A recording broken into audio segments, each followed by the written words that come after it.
Welcome to Sankalp study success. Friends, ఈ particular సెషన్లో మనం ప్రాబబిలిటీ మీద ప్రీవియస్ ఇయర్ క్వశ్చన్స్ ఇంకొన్ని మనం సాల్వ్ చేసుకుందాం. ఓకేనా? ఈ పర్టికులర్ క్వశ్చన్స్ అనేవి తెలంగాణ 2020 పేపర్లో, లాస్ట్ ఇయర్ తెలంగాణ పేపర్లో అడిగినటువంటి ప్రాబబిలిటీ క్వశ్చన్స్ అనమాట. So look at the question. ప్రాబబిలిటీతో పాటు ర్యాండమ్ వేరియబుల్ కూడా మనం చూద్దాం. సరేనా? This question is very simple question. What he has given, if A and B are events of a sample space such that P of A union B equals to 3/4, P of A intersection B equals to 1/4 and P of A complement equals to 2/3, then P of A complement intersection B is అంటున్నాడు. ఏ bar అన్నా ఏ complement అన్నా ఒకటే. సరేనా? సరే, look at this question అన్న. So P of A bar intersection B అంటే formula ఏంటి? ఒక్కసారి మీరు ప్రాబబిలిటీలో ఉన్న ఫార్ములాస్ అన్ని చూసుకోండి. సరేనా? ఈ ఫార్ములా ఏంటి? దేనికైతే కాంప్లిమెంట్ లేదో ఆ ప్రాబబిలిటీ వస్తుంది మైనస్ ఈ రెండింటి యొక్క intersection, P of A intersection B. అంతేనా? ఇది ఫార్ములా, రైట్? ఇక్కడ మనకి P of B ఎంతో ఇచ్చాడా? P of B ఎంతో ఇవ్వలేదు, కానీ P of A intersection B ఇచ్చేసాడు. P of B ఇవ్వలేదు. ఈ రెండు డేటాస్ని యూజ్ చేసి మనం P of Bని ఫైండ్ అవుట్ చేయాలి, అంతే కదా? సరే, P of B ఎట్లా వస్తుంది? P of A union B ఇచ్చాడు కదా, దీన్ని కొంచెం ఎక్స్పాండ్ చేద్దాం. P of A union B అంటే P of A plus P of B minus P of A intersection B, right? So P of A intersection B అంటే 1/4, అవునా కదా? So P of A అంటే ఎంత? P of A బార్ ఇచ్చాడు 2/3 అని. P of A bar 2/3 అయితే 1 minus P of A కదా. P of A bar అంటే ఇది 2/3. What is P of A అంటే 1 minus 2/3 which is equals to 1/3, అవునా కదా? 3 minus 3 is 1, 1/3. So P of A value ఎంత? 1/3. So 1/3 plus P of B ఎంత? P of B we need to find out. P of B minus what is P of A intersection B is 1/4. Okay, so what is P of B? ఇక్కడ P of A union B ఎంతో? 3/4 అని వాడే ఇచ్చాడు. Okay, so P of B equals to 3/4. ఇది 1/3 అటు వస్తే -1/3, -1/4 అటు వస్తే +1/4, అవునా? 3/4 + 1/4 ఈజ్ 1. 4 కామన్గా ఉంది కదా, denominator is same. 3 + 1 is 4. 4/4 that is nothing but 1, అవునా కదా? So 1 - 1/3 is nothing but 2/3. So P of B value ఎంత? P of B equals to 2/3. ఇందులో మనం సబ్స్టిట్యూట్ చేయాలి కదా ఇప్పుడు. So this equals to 2/3 minus P of A intersection B ఎంత? 1/4, అవునా కదా? So LCM is 12 here. 3 4s 12, 4 2s 8, minus 4 3s 12, 3 1s 3, right? So 8 minus 3 is 5. 5/12 is our required answer. Which option? Option A. అర్థమైందా? Only the thing is ఈ edition theorem అనేది అంత important అనమాట. ప్రతి ప్రాబ్లంలో అడుగుతున్నాను నాన్న. ఒక్కసారి మీరు ప్రూఫ్ నేర్చుకోకపోయినా ఈ ఫామ్లో ఒకటి నేర్చుకున్నా సరిపోతుంది. సరేనా? Please note this. Let us see the next one. Okay friends, now let us see the next one. Let x and y be two events of a sample space such that P of x equals to 1/3 and P of x by y equals to 1/2 and P of y by x equals to 2/5 కదా. అలా అయితే వీటిలో ఏది correct అంటున్నాడు. ఓకేనా? So ఇక్కడ నేను ఒక పని చేస్తాను. ఇందులో ఆన్సర్ వచ్చేసి ఆప్షన్ డి. ఓకే, ఇది ఎట్లా కరెక్ట్ అయిందనేది నేను మీకు ప్రూవ్ చేస్తాను. మీ వర్క్ ఏంటంటే, యువర్ హోంవర్క్ ఈస్ ఈ మూడింటిని మీరు సాల్వ్ చేయండి. ఈ మూడింటిని తప్పని నిరూపించాలి. కంపల్సరీగా ఈ మూడు రాంగ్. వీటి యొక్క వాల్యూస్ మీరు ఫైండ్ అవుట్ చేసి కమెంట్స్లో పోస్ట్ చేయండి. అర్థమైందా? That is your work. So answer is P of x bar by y equals to 1/2 నాన్న. ఈ మూడింటి యొక్క కరెక్ట్ ఆన్సర్స్ మీకు పోస్ట్ చేయండి, రైట్? సరే, ఇది ఎట్లా కరెక్ట్ అయింది అనేది ఒకసారి మనం చూద్దాం. ఓకేనా? So P of x bar by y equals to అని అడిగాడు కదా, అది 1/2 ఎట్లా అయింది? ఇది P of A by B ఫార్మాట్లో ఉంది. Conditional property. What is the format? First ఈ రెండింటికి ఇంటర్సెక్షన్ రావాలి. x bar intersection y whole divided by P of y, అవునా కదా? Right. So P of x bar intersection y అంటే ఏం రాయొచ్చు? ఇది ఆల్రెడీ ఇటువంటి ఫార్మాట్స్ ఎలా చేయాలో ఒకసారి నేర్చుకునే ఉన్నారు మీరు, రైట్? ఆ ఫార్ములాస్ ఏంటి? P of y వస్తుంది minus P of x intersection y వస్తుంది, అవునా? Divided by P of y. ఇప్పుడు ఈ P of yని స్ప్లిట్ చేయండి. P of y divided by P of y minus P of x intersection y divided by P of y. So this value is 1 minus P of, ఇక్కడ P of x intersection y by P of y అంటే P of x by y అని రాయచ్చా? ఈ రెండింటి యొక్క intersection divided by P of y. Yes, I can write P of x by y. What is P of x by y? 1/2. అంటే 1 minus 1/2 ఎంత? It is 1/2. ఓకేనా? Yes, it is correct. Option D. ఈ మూడు తప్పు వస్తాయి. వీటి యొక్క correct answers ఏంటో కమెంట్ సెక్షన్లో కంపల్సరీగా చూసిన ప్రతి ఒక్కళ్ళు పోస్ట్ చేయండి. That is a small request. ఓకేనా? Please note this. Let us see the next one. Okay friends, look at the next question. The question is let A and B be not mutually exclusive events అంటున్నాడు. ఇవి mutually exclusive కాదు, not అని ఇచ్చాడు చూడండి. These are not disjoint అంటే P of A intersection B value 0 కాదు అని చెప్పడం అనమాట. మ్యూచువల్లీ ఎక్స్క్లూజివ్ అంటే డిస్జాయింట్ అన్నప్పుడు P of A intersection B ఎంత 0. నాట్ అన్నాడు కాబట్టి 0 కాదు, సమ్ వాల్యూ ఎగ్జిస్ట్ అవుతుంది అని దాని అర్థం. సరేనా? సరే, okay. Now let us see P of B by A కనుక్కోమంటున్నాడు. ఎప్పుడు పి ఆఫ్ ఏ వాల్యూ ఇచ్చాడు, P of A intersection B complement ఇచ్చాడు. We need to find out P of B by A, right? సరే, so what is P of B by A? P of B by A is nothing but P of A intersection B. ఈ రెండింటి యొక్క intersection జనరల్గా P of B intersection ఏ అన్నా A intersection B అన్నా ఒకటే, divided by P of A. అవునా కదా? Right. So what is P of A intersection B అనేది మనకు తెలియదు. ఈ ఇచ్చిన డేటాని బట్టి మనం ఫైండ్ అవుట్ చేయాలి. What is P of A intersection B complement? P of A intersection B complement అంటే కాంప్లిమెంట్ లేని ప్రాబబిలిటీ వస్తుంది minus P of A intersection B. అవునా కదా? So what is P of A? P of A is nothing but 4/9. 4/9 minus what is P of A intersection B? P of A intersection B అనేది we need to find out, right? So P of A intersection B కదా.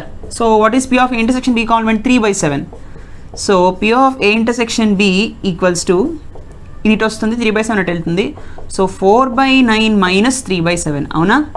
7 9 63, 9 7 7 4 28 minus 7 9 9 3 is 27. అవునా? So it is 1/63. అంతేనా?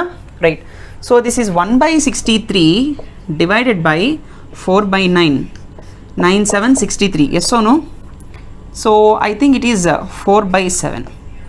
అవునా కదా? Right. Yes or no? Oh my god, wait. 9/4 వస్తుంది, 1/28 వస్తుంది కదా, sorry. So it's 1/7 into 1/4 వస్తుంది నాన్న. అవునా కదా? Yes. So 1/28 is the answer. చూసారా, వాడు 4/7 కూడా ఇచ్చాడు. కబాల్ని మన కంగారులో 4/7 పెట్టేస్తాం. Answer is option B, 1/28. Right? Answer is 1/28 అనమాట. Please note this. Let us see the next one. Okay friends, look at the next question. This question is from binomial distribution. Random variable నుంచి ఖచ్చితంగా 2 distributions ఉన్నాయి కదా. Binomial నుంచి, Poisson నుంచి, రెండింటి నుంచి కూడా కంపల్సరీగా 2 క్వశ్చన్స్ వస్తాయి. దానిలో వచ్చిన క్వశ్చన్ అనమాట లాస్ట్ ఇయర్ పేపర్లో. Look at the question. If 20% of the balls produced by a machine are defective, then the probability that out of 4 balls chosen at random, less than 2 balls will be defective is. అంటే వాళ్ళు ఏమంటున్నారంటే 20% of the balls produced by a machine are defective. ఒక బోల్స్ produce చేసే machine ఉంది, దానిలో 20% 20% of బోల్స్ ఎలా ఉన్నాయంటే డిఫెక్టివ్గా ఉన్నాయంట, అంటే పనిచేయని విధంగా ఉన్నాయి.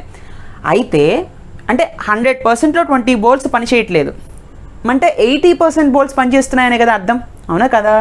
So the probability that out of 4 balls chosen at random, అయితే ఉన్న వాటిలో ఏవైనా 4 బోల్స్ తీసుకున్నప్పుడు అందులో 2 కన్నా తక్కువ బోల్స్ పనిచేయని ఛాన్స్ ఎంత అని అడుగుతున్నాడు. సరే, సో ఫస్ట్ ఆఫ్ ఆల్ మనం ఇచ్చిన డేటాను రాసుకుందాం. 20% ఆఫ్ ద బోల్స్ ఆర్ డిఫెక్టివ్ అన్నాడు కదా. What is 20%? ప్రాబబిలిటీ పరంగా మనం ఏం చెప్పొచ్చు అంటే 20% ఈజ్ నథింగ్ బట్ 1/5. ఇది ఎట్లా రాశాను అంటే 20 డివైడెడ్ బై 100. That's all. అంటే 1/5 బోల్స్ అనేవి డిఫెక్టివ్. మరి నాన్ డిఫెక్టివ్ ఎంత అంటే 1 మైనస్ 1/5 కదా. That will be nothing but 4/5. అవునా?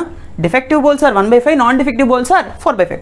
ఇప్పుడు వాడు ఏమంటున్నాడు, the probability that out of 4 balls, n equals to 4 అనమాట. ఇక్కడ బైనామియల్ డిస్ట్రిబ్యూషన్ మనం వాడాలి. n ఈక్వల్స్ టు 4 బోల్స్ తీసుకున్నాడు, సెలెక్ట్ చేసుకున్నాడు. లెస్ దాన్ 2 బోల్స్ అన్నాడు, అంటే probability of x less than 2 అంటే ఏంటి? 2 కన్నా తక్కువ ఉండాలి, మళ్ళీ 2 ఉండకూడదు. There is no equal to symbol there. అంటే probability of x equal to 0 plus probability of x equals to 1. Less than 2 కదా, 0 and 1. x ఈక్వల్ టు 0 అంటే ఏంటి? అసలు డిఫెక్టివ్ కానివి, డిఫెక్టివే లేవన్నమాట. డిఫెక్టివ్ అన్నది 0 ఉంది. అవునా కదా? ఇది ర్యాండమ్ వేరియబుల్ అనమాట, defective case. x equal to 1 అంటే ఒకటే డిఫెక్టివ్ ఉంటే, తీసుకున్న 4 ఒకటే డిఫెక్టివ్ ఉంటే, తీసుకున్న 4 డిఫెక్టివ్ కాకపోతే అని దాని అర్థం అనమాట. అర్థమైందా? సరే, x ఈక్వల్ టు 0 కాబట్టి ర్యాండమ్ బైనామియల్ వేరియడ్ ఫార్ములా ఏంటి? NC0 NCX p/x q/n-x. ఇది కదా ఫార్ములా బైనామియల్ డిస్ట్రిబ్యూషన్లో. Right. 4C0. Right. What is p? Defective case. p అంటే 1/5 హోల్ పవర్ 0. q అంటే నాన్ డిఫెక్టివ్ కేస్. అవునా?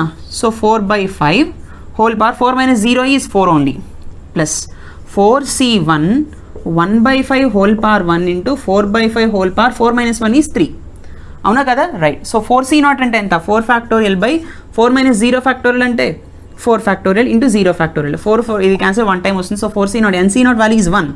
సో 1/5 హోల్ పవర్ 0 అంటే మళ్ళీ 1 ప్లస్ ఇంటూ 4/5 హోల్ పవర్ 4 అవునా, ప్లస్ 4c1 అంటే 4 ఫ్యాక్టోరియల్ బై 4 - 1 అంటే 3 factorial into 1 factorial is nothing but 4 అవునా కదా. 4 factorial by 4 - 1 is 3 factorial into 1 factorial. Yes no. So 4. So 4 into 1/5 into 4/5 whole power 3. Yes no. కాబట్టి ఇక్కడ 4/5 whole power 4 ఉంది plus ఇక్కడ 4/5 into 4/5 whole cube అవునా కదా. దీని ఇప్పుడు ఎలా రాయొచ్చు, 4/5 ఇంటూ 4/5 హోల్ క్యూబ్ అంటే 4/5 హోల్ పవర్ 4 అని రాయచ్చా. ఇక్కడ రెండు 4/5 హోల్ పవర్ 4s ఉన్నాయి కాబట్టి 2 ఇంటూ 4/5 హోల్ పవర్ 4. ఇది ఎట్లా చేస్తాం 2 ఇంటూ 4/5 హోల్ పవర్ 4ని అంటే 2 into 4 into 4 into 4 into 4 divided by 5 into 5 into 5 into 5 solve చేస్తే 4 4 16 16 16 256 కదా. 2 ఇంటూ 256 డివైడెడ్ బై 5 5 25 25 25 625 అవునా కదా. సో 256 ట్వైస్ చేస్తే దిస్ ఈజ్ 512 అవుతుంది కదా. 2 1 5 512 డివైడెడ్ బై 625. దీన్ని మీరు సాల్వ్ చేయండి. 625 512 చేస్తే మీకు ఎంత వస్తుంది అంటే 0.8192 వస్తుంది. చేసి చూడండి. Okay, which option? Option C. అర్థమైందా? This is such a beautiful question. ఇక్కడ వాడాల్సిందేమో బైనామియల్ వేరియేట్ అనమాట. Right, please note this. Let us see the next. Okay friends, look at the next one. Very very very important model, very logical question actually. ఆప్షన్స్ని బట్టి చెప్పేసి ఇక్కడ ఆప్షన్స్లో ఈ అనే టర్మ్ కనిపిస్తుందంటే అది ఖచ్చితంగా పాయిజన్ డిస్ట్రిబ్యూషన్ అని అర్థమైపోతుంది అవునా కదా, ప్రత్యేకించి చెప్పక్కర్లేదు. అయితే ఒక్కసారి మనం క్వశ్చన్ చదువుదాం. ఈ book consisting of 600 pages, there are 60 typographical errors. అంటే 600 పేజీలు ఉన్న పుస్తకం మొత్తం మీద 60 టైప్ చేసేటటువంటి ఎర్రర్స్ 60 వచ్చాయి. టైప్ చేస్తున్నప్పుడు కొన్ని ఎర్రర్స్ పడతాయి కదా, అలా 60 ఎర్రర్స్ ఉన్నాయంట టోటల్ బుక్లో. అది 600 pages ఉంది. అయితే the probability that a randomly chosen page will contain at most 2 errors. 600 pagesలో ఒక పేజ్ని సెలెక్ట్ చేశాడు ర్యాండమ్గా, ఇలా మధ్యలోంచి ఒకటి తీసి ఒక పేజ్ ఇలా సెలెక్ట్ చేశాడు. సెలెక్ట్ చేసినప్పుడు ఆ పర్టికులర్ పేజ్లో అట్మోస్ట్ 2 errors వచ్చేటటువంటి ప్రాబబిలిటీ ఎంత అని అన్నాడు కదా. ఇక్కడ మనం వాడాల్సిన డిస్ట్రిబ్యూషన్ ఏంటంటే పాయిజన్ డిస్ట్రిబ్యూషన్ అనేది మనకు అర్థమైపోతుంది. అయితే వాట్ ఈజ్ లాంబ్డా? లాంబ్డా అంటే మీన్ కదా, అవునా కదా. కంపల్సరీగా మనం లాంబ్డా అనేది ఫైండ్ అవుట్ చేయాలి పాయిజన్ డిస్ట్రిబ్యూషన్లో. Because e power minus lambda into lambda power x by x factorial కదా ఫార్ములా, అవునా కదా. కానీ ఇక్కడ లాంబ్డా అంటే ఏంటి? మీన్. అది మనం ఫైండ్ అవుట్ చేయాలి. మీన్ అంటే ఏంటి అంటే 600 pagesలో 60 errors వస్తే 1 పేజ్కి ఎంత ఎర్రర్ వస్తుంది అంటే ఎంత వస్తుంది ఫ్రెండ్స్? 60/600 అయినా క్రాస్ మల్టిప్లికేషన్ చేయండి అవునా కదా. చేసినప్పుడు 60/600 చేస్తాం అంటే 0 gets cancel, 1/10 which is nothing but 0.1. అంటే on an average per 1 page how many errors will be there? 0.1 will be there. 0.1 errors, రైట్. ఇప్పుడు మనకి లాంబ్డా వాల్యూ తెలిసిపోయింది. మీన్ అంటే యావరేజ్ కదా 0.1 అనేది. ఇప్పుడు ఏమవుతున్నాడు? The probability that randomly chosen page will contain at most అన్నాడు. అట్మోస్ట్ అంటే అర్థం ఏంటి? ఆల్రెడీ చెప్పాను మీకు. అట్లీస్ట్ అంటే greater than or equal to, at most అంటే less than or equal to, అవునా కదా. సో అట్మోస్ట్ అంటున్నాడు కాబట్టి ప్రాబబిలిటీ ఆఫ్ 2 errors అంటున్నాడు. 2 errors కన్నా అట్మోస్ట్ అంటే less than or equal to, yes or no. At least అంటే greater than or equal to, so less than or equals to 2. random variable less than or equals to 2. random variable is nothing but here error అని అర్థం, సరేనా. So p of x less than or equal to 2 అంటే p of x equal to 0 ఒకటి plus p of x equals to 1 plus p of x equals to 2. Equals to 2 ఉంది కాబట్టి అది కూడా వస్తుంది. లెస్ దాన్ 2 అన్నప్పుడు 0 1 వస్తాయి, right. So what is p of x is equal to x formula? p of x equal to small x formula ఏంటి? e power minus lambda into lambda power x divided by x factorial. Is this the formula, right or not? Yes. So p of x equals to 0 అన్నప్పుడు e power minus lambda ఎంత 0.1 into lambda power x అంటే 0.1 power x అంతే ఇక్కడ 0 whole divided by 0 factorial, అవునా కదా, plus e power minus 0.1 e power minus lambda into lambda power x మళ్ళీ 0.1 whole power 1 divided by 1 factorial plus e power minus 0.1 into 0.1 whole power 2 divided by 2 factorial, అవునా కదా. So మొత్తం అన్నింట్లో e power minus 0.1 కామన్గా ఉంది. So 0.1 whole power 0 అంటే 1, 1 by 0 factorial is also 1, 1 by 1 is 1 plus 0.1 whole power 1 is 0.1 itself, 1 factorial అంటే మళ్ళీ 1 plus ఇది common తీసేసాం. So 0.1 whole square by 2 factorial ఉంది. సో 0.1 హోల్ స్క్వేర్ అంటే 0.1 ఇంటూ 0.1, అవునా కదా, బై 10 ఇంటూ 10.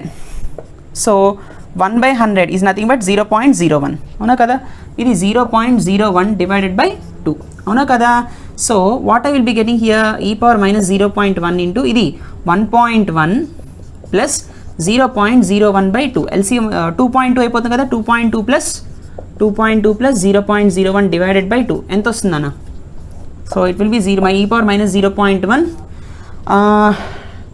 2.21 వస్తుంది 2.21 డివైడెడ్ బై 2 వస్తుంది అవునా కదా ఈ పాయింట్ క్యాన్సిల్ చేసి ఇక్కడ జీరోస్ రౌండ్ పెట్టచ్చు కదా కాబట్టి e పవర్ మైనస్ 0.1 అంటే 1 బై e పవర్ 0.1 అని రాయొచ్చు కదా ఇంటూ 221/200 ఇది ఆప్షన్స్లో ఉందా yes 1 by e power 0.1 into 221/200 option D అర్థమైందా ఇది Poisson distribution only the thing is ఇక్కడ మీరు ల్యాండా ఫైండ్ అవుట్ చేయాలి ల్యాండా అంటే మీన్ కదా 600 పేజెస్కి 60 ఎర్రర్స్ వస్తే మరి 1 పేజ్కి ఎన్ని ఎర్రర్స్ ఉండొచ్చు that is nothing but mean that is nothing but ల్యాండా ఓకేనా ఈ విధంగా మనం సాల్వ్ చేస్తాం అండ్ అట్మోస్ట్ అన్నప్పుడు గుర్తుపెట్టుకోండి అట్మోస్ట్ అంటే less than or equal to at least అంటే greater than or equal to అది గుర్తుపెట్టుకోండి కన్ఫ్యూజ్ అవ్వద్దు ఓకేనా less than or equal to అన్నాడు కాబట్టి 2 కన్నా తక్కువ ఉండాలి 2 కూడా ఉండాలి కాబట్టి x equal to 0 x equal to 1 x equal to right so ఈ విధంగా సాల్వ్ చేస్తాం ఫ్రెండ్స్ ఒకవేళ ఈ ప్రాబబిలిటీ క్వశ్చన్స్ మీకు అందరికీ అర్థమైతే ఆల్రెడీ మీకు ఒక వర్క్ ఇచ్చాను అది కూడా మీరు సాల్వ్ చేసి యూట్యూబ్లో అంటే కమెంట్ సెక్షన్స్లో